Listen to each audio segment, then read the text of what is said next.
The story you are about to hear, The Three Languages, comes from the brothers Grimm. Like many tales in that tradition, it is simple on the surface and strange in its depths. It tells of a nobleman's son, a boy who cannot learn, who is cast out, who listens to the voices of animals, and who, in the end, is crowned pope. At first glance, it seems like a classic fairy tale of misunderstanding and reversal. The fool turns out to be wise. The rejected son becomes the savior, and those who scorned him are left behind.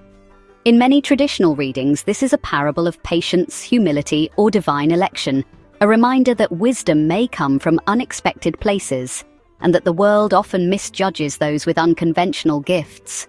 All of that is true, but it is not all. What this story offers, when listened to more closely, is not just a lesson, but a structure, a movement, a series of transformations in how knowledge, meaning, and identity are formed. It is not just a story about a boy who changes. It is a story about the shifting relationships between the one who knows, the one who listens, and the world they belong to, or don't. In this retelling, we read the story through a sequence of patterns, what we call triads. Each triad describes a relationship between three elements in the story: a person, a force, and a context. Sometimes these three are in harmony. Sometimes one overpowers or betrays the others. Sometimes they turn inward, sometimes they collapse. But each moment in the story can be seen as one of these patterns. And each pattern reveals something about what's really changing beneath the plot. You don't need to know the system in advance. You only need to listen. We'll follow the story step by step, pausing along the way to mark each shift, from balance to rupture, from rejection to transformation, from silence to speech. Each section is named by its pattern, not to distract from the story, but to help us hear its deeper voice. This is a tale about what it means to learn in a world that doesn't know how to listen, about what it means to carry knowledge that no one else can recognize, about how understanding moves, not in straight lines, but in spirals, reversals, and sudden convergences. So we begin, not with triumph, but with a failure, a boy who cannot learn, and a father who cannot see. From there, the world begins to move. In the quiet order of a noble house in Switzerland, there lived an aged count, a man who held position, pride, and the weight of tradition. He had one son, his only heir. But the first thing the story tells us is this: an aged count once lived in Switzerland who had an only son, but he was stupid and could learn nothing. It's a strange way to begin a tale, with failure already assumed and with no villain, only limitation. The father is not cruel and the son is not wicked. Still, the arrangement between them is strained. The father expects to pass on his knowledge, as noblemen do. The son, however, is unable to receive it. The father teaches, the son does not learn. Yet the structure of their world, the roles of father, son, and the cultural expectations around education still holds. Everything is in place, even if nothing is working. It is a fragile balance, but a balance nonetheless. A household where disappointment lives alongside duty, where authority is still recognized even as it fails to take effect. But such balance cannot last. One day the father says what he has long thought: "Hark thee, my son, I can get nothing into thy head. Let me try as I will." With these words, the quiet tension breaks. This is no longer simply a slow child and a patient father. This is now failure, declared aloud. The father sees that no matter how hard he tries, the son remains unmoved, and in that realization, something collapses. The father's authority, which was rooted in his ability to teach and shape his heir, falters. The son's inadequacy is no longer a problem to solve. It becomes a fixed identity, something inherent and immovable. And more than that, the entire pattern of noble inheritance, the long-trusted system of passing knowledge from one generation to the next, seems to crumble under the weight of this one boy's silence. And so, unable to fix the matter within the walls of his own house, the Count decides the solution must lie elsewhere. The boy will be sent away to a master of learning, a man of reputation. Let someone else try. Let the problem pass into other hands. The boy is sent into a strange town. He lives there for a full year and then returns. His father meets him, perhaps with renewed hope, perhaps with guarded expectation. He asks, "What hast thou learnt?" "Father, I have learnt what the dogs say when they bark." It is not the answer the Count expected, but the boy speaks it with sincerity. A year of study and he has learned to understand the voices of dogs. Not Latin, not logic, but something older, something stranger. Still, the father does not give up. He sends him again to a second master, more distant, perhaps more renowned. Another year passes. The boy returns and once more his father asks what he has learned. "Father, I have learnt what the birds say." This too seems absurd to the father, but something is taking shape. What the boy is learning lies outside the world his father understands. Yet, it is learning all the same. First the speech of dogs, then the language of birds, earth, then sky. There is a hidden progression here. Not a refusal of knowledge, but a reorientation toward a different kind of wisdom. The boy is learning to hear what others do not. He is gaining a kind of fluency, not in human tongues, but in the languages of life itself. He is not empty, he is beginning to awaken. Gap 2s. But the father does not see awakening, he sees only failure deepening, and this time his anger boils over. "O thou lost man, thou hast spent the precious time and learnt nothing. Art thou not ashamed to appear before mine eyes?" This is no longer disappointment, it is rejection. The father has waited, invested and hoped, and he now believes it has all come to nothing. He hears his son speak of animals, and he sees not a mystic, not a seer, but a fool. In his eyes, the boy has wasted not only his own time, but the time of everyone who tried to save him. The more the boy speaks of these new languages, the more deeply the father believes he is lost. What the son is beginning to build, a new way of listening, a bridge to the world beyond speech, is invisible to the man who raised him. And so, each time the boy returns with insight, he is misunderstood more completely. His progress does not look like learning, it looks like madness. The father's world has no space for such knowledge, and the more the boy tries to share it, the more it confirms the father's worst fear, that his son has not only failed to become what he was meant to be. He may never have belonged to this world at all. The father's patience, already worn thin, gives way to a final condition. "One last effort. With the most dire of consequences I will send thee to a third master, but if thou learnest nothing this time also, I will no longer be thy father." The line has been drawn. This is not a suggestion but a final test. The old Count has reached the end of what he can tolerate. What was once a project of love and legacy has become a burden of shame. He offers the boy one more chance, but with it comes a threat. "Fail again, and you will no longer belong." The son goes, and he learns again. A year passes, he returns, and his father, for the last time, asks what he has gained. "Dear father, I have this year learnt what the frogs croak." Frogs, not just creatures of the earth or air, but of both. Beings who live between worlds. They inhabit the marsh, the place between water and land, between clarity and obscurity. The speech of frogs is not song but croak, low, echoing, difficult to interpret. If dogs taught the boy loyalty and birds taught him flight, frogs now speak in riddles. This is the most obscure of his learnings, and also the most potent. Something more is stirring. The pattern is completing. The animals of land, sky and water have spoken to him, and he has listened. He has built a strange fluency, not just with animals, but with nature's deeper rhythms. What the son has now is not merely information, it is destiny, though he does not yet know it. But the world he returns to is not ready to hear. The father had set a condition. The boy has fulfilled it in spirit, but not in form. The father's reaction is no longer shock or anger, it is finality. Then the father fell into the most furious anger, sprang up, called his people thither and said, "This man is no longer my son. I drive him forth and command you to take him out into the forest and kill him." And so the bond is broken, not just symbolically but by decree. The father does not simply disown him, he orders his death. The transformation is brutal and irreversible. What was once a family matter has become an act of expulsion. The boy is cast out like a cursed thing, a flaw in the lineage that must be erased. But the men who are sent to carry out the order do not follow it. Perhaps they see something in the boy that the father cannot. Or perhaps they simply cannot bring themselves to kill one who is so quiet, so strange, and so harmless. So instead, They deceived the old man. They took him forth, but when they should have killed him, they could not do it for pity and let him go.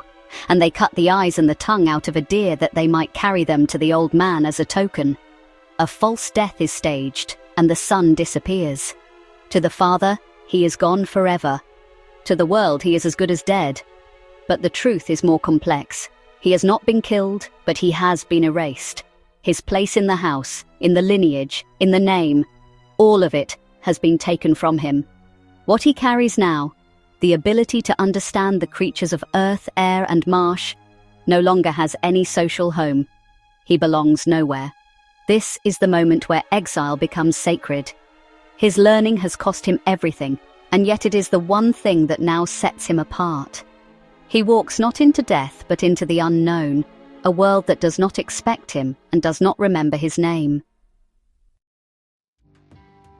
And so the boy, no longer a boy and no longer a son, begins to wander. He has no purpose, no place and no guide. But after some time, he comes to the edge of something strange. The youth wandered on, and after some time came to a fortress where he begged for a night's lodging. "Yes," said the lord of the castle, "if thou wilt pass the night down there in the old tower, go thither. But I warn thee, it is at the peril of thy life, for it is full of wild dogs, which bark and howl without stopping, and at certain hours a man has to be given to them, whom they at once devour." This is no ordinary trial. The tower is not a place of reason, it is a mythic threshold, filled with sound, madness, and the unrelenting presence of cursed dogs. Every so often a man is sacrificed to them and no one knows why. The region lives in fear of the tower and yet no one can silence it. Here, the boy enters not just a place of danger, but a place outside logic. This tower is not governed by rules. It is a closed system full of noise and ritual beyond the reach of ordinary solutions. And yet it is here, in this non-linear space, that his strange education will finally meet its purpose. He does not hesitate.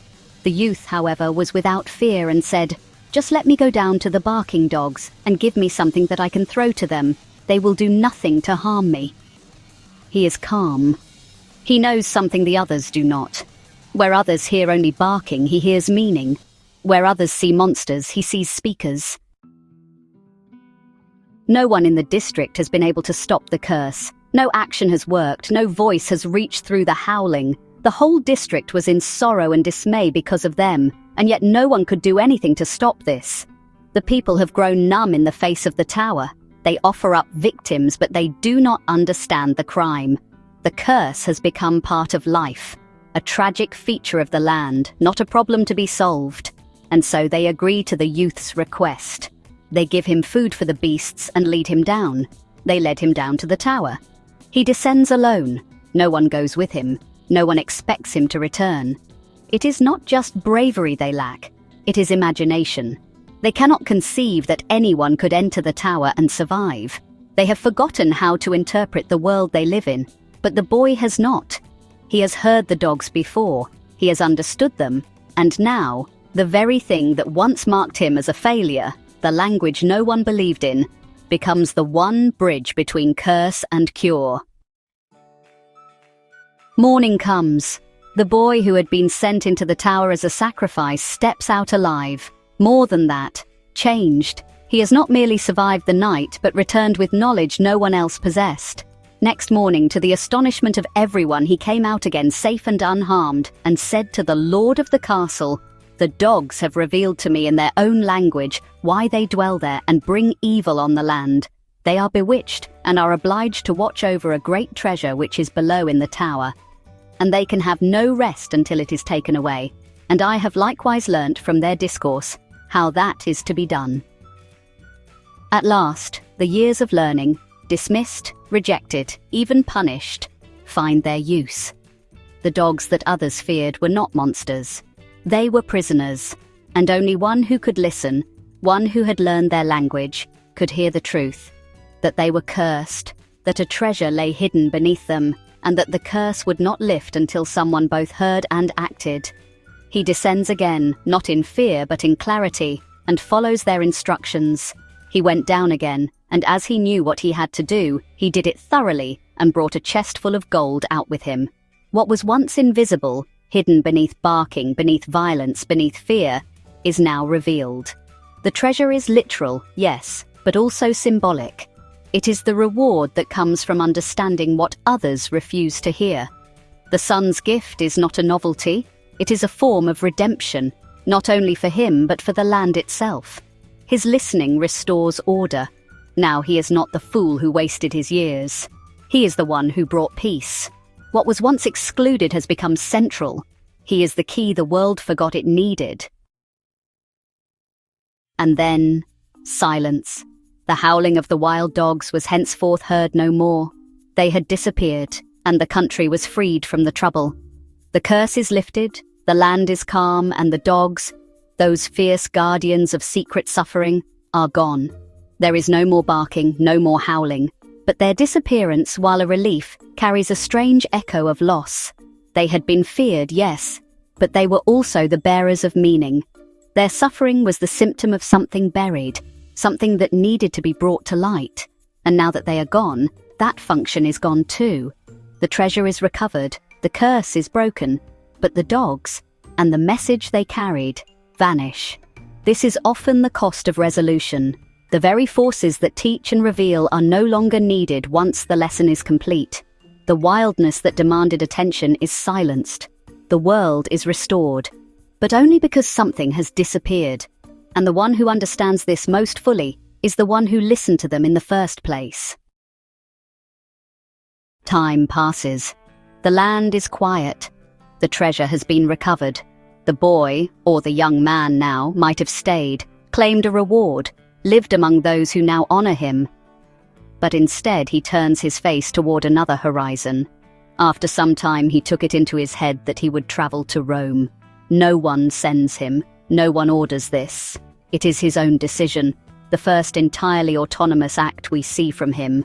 He does not explain why, he simply goes. But we sense why. His journey is not over. The languages he has learned have led him deeper and deeper into mystery. He is no longer following his father's will, or obeying a master's lesson. He is following something internal, a prompting, a call, perhaps planted long ago in the croak of a frog or the howl of a dog. Something in him knows there is more, and so he begins again. Not in exile and not in fear, but in purpose. He walks a path no one has laid for him, and yet a path he was always meant to walk. On the road to Rome, he comes to a marsh. The story slows here, quiets, as though pausing before the next storm. On the way, he passed by a marsh in which a number of frogs were sitting croaking. He listens. He understands. These are not the same frogs he once studied, but their language is familiar. What they say is not revealed to us yet, but we are told what it does to him. He listened to them, and when he became aware of what they were saying, he grew very thoughtful and sad. This is not a moment of insight, but of burden. The frogs speak not of the present, but of the future, a future only he can hear. What they reveal touches something deep and heavy in him, something that will not fully unfold until Rome.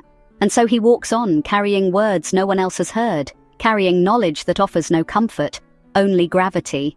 It is a strange kind of negation. He is not turned away, not misunderstood. But what he receives is incomplete.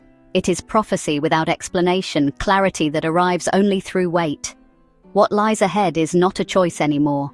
It is a fate already spoken, waiting to be fulfilled. The young man, having heard the frog's prophecy, arrives in Rome. He is changed not by titles or knowledge anyone has taught him, but by the long accumulation of meaning from voices no one else could hear.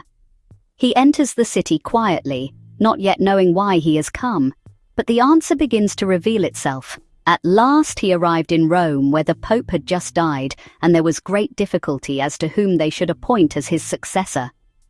The heart of the church is leaderless. The highest position in the spiritual order has become vacant, and no one knows how to fill it. We are told there is great difficulty, and we understand that this means more than bureaucracy. It means spiritual uncertainty. No obvious heir, no clear process. The world's most sacred structure is suspended in confusion. This moment is deeply harmonic, though in a hidden way. The absence of leadership in Rome aligns with the presence of knowledge in the one who has just arrived. He does not know what is about to happen, but everything he has learned and suffered is leading him to a place no one else can reach. And yet, in that convergence, we find not clarity, but paralysis.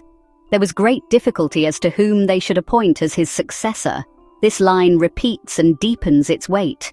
The death of the Pope has not only left the seat empty, it has left those around it without direction. There is no consensus. No one can see a rightful successor.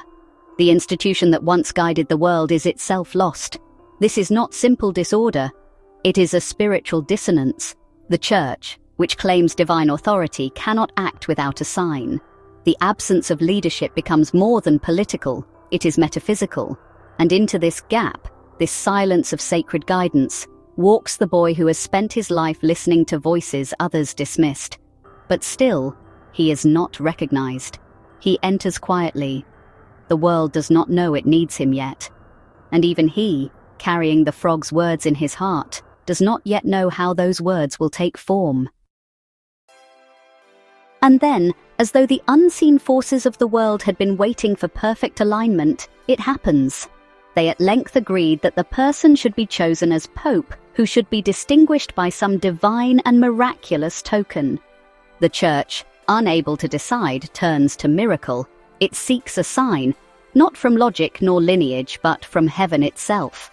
And at the exact moment this decision is made, just as that was decided on, the young count entered into the church, and suddenly 2 snow-white doves flew on his shoulders and remained sitting there.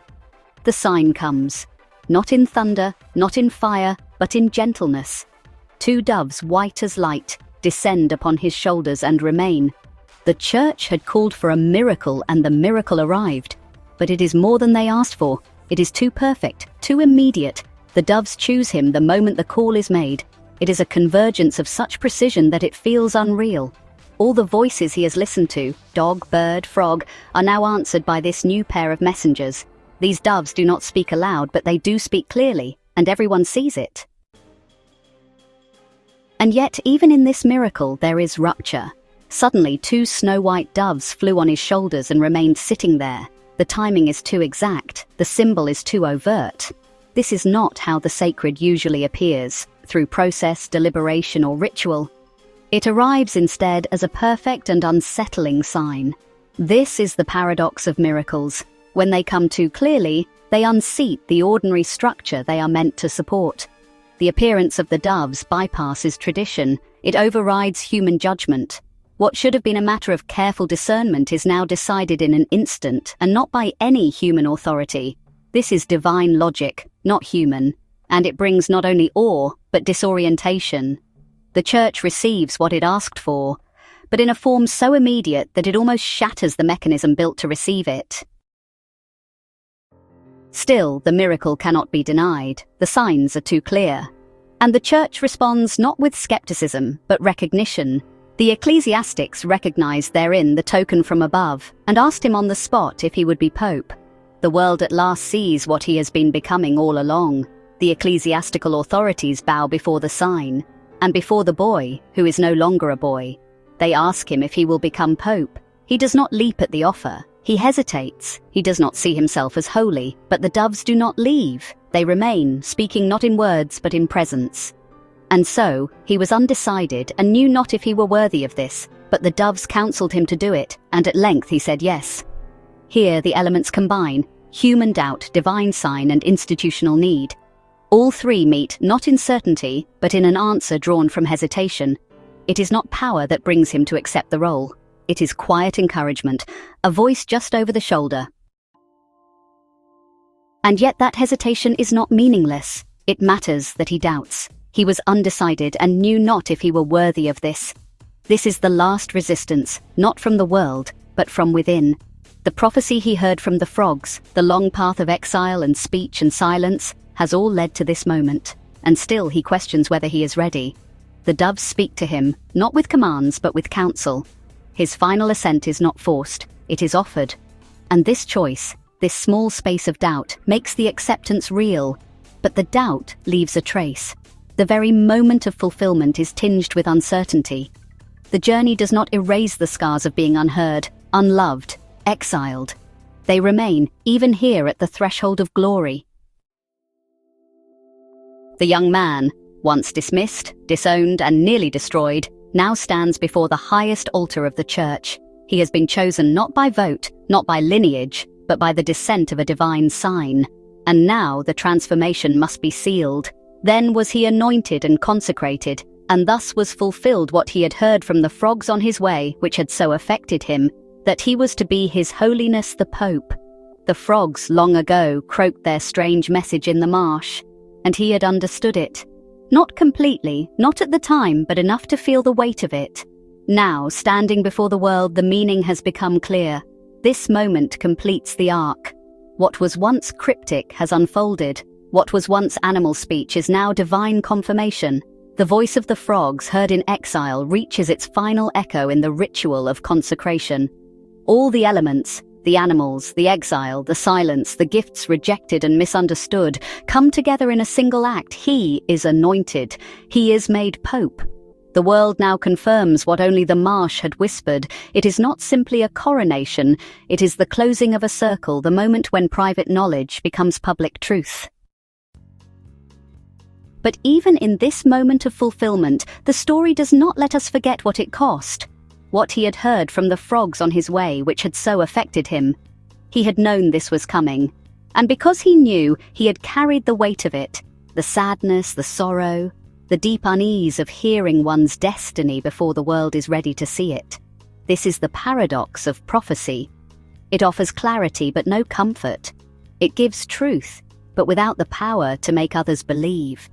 The frogs had spoken his future, and he had heard them. But for all the time between that marsh and this anointing, he had walked alone in that knowledge. Even now, as the world celebrates him, we feel that solitude lingering. He has not just arrived, he has endured. But the story is not yet done. There is one more test, one final crisis that arrives not before glory but within it. Then he had to sing a mass and did not know one word of it. The moment of triumph turns suddenly to silence. He is the Pope now, seated at the center of spiritual power, and yet he cannot perform the most basic duty. He does not know the words. All his education, rejected by men but embraced by beasts, has not taught him the liturgy. This is the final exposure.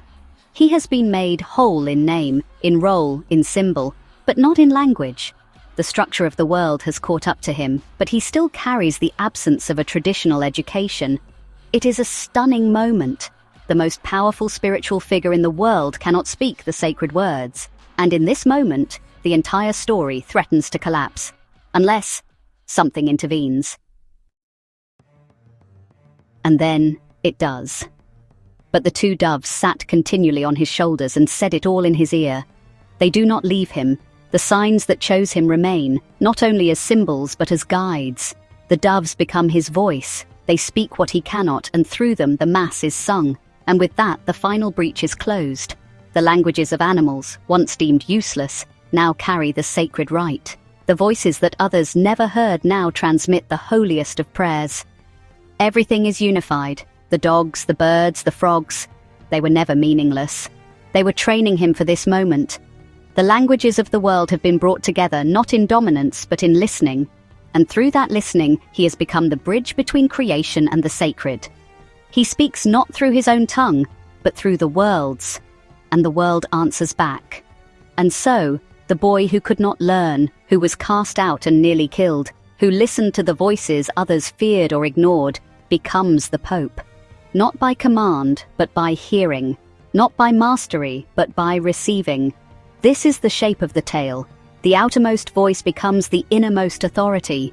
The world that once rejected him now bends around the truth he carried all along. And the doves, who still speak in his ear, remind us, language is not only what we speak, but what we are willing to hear.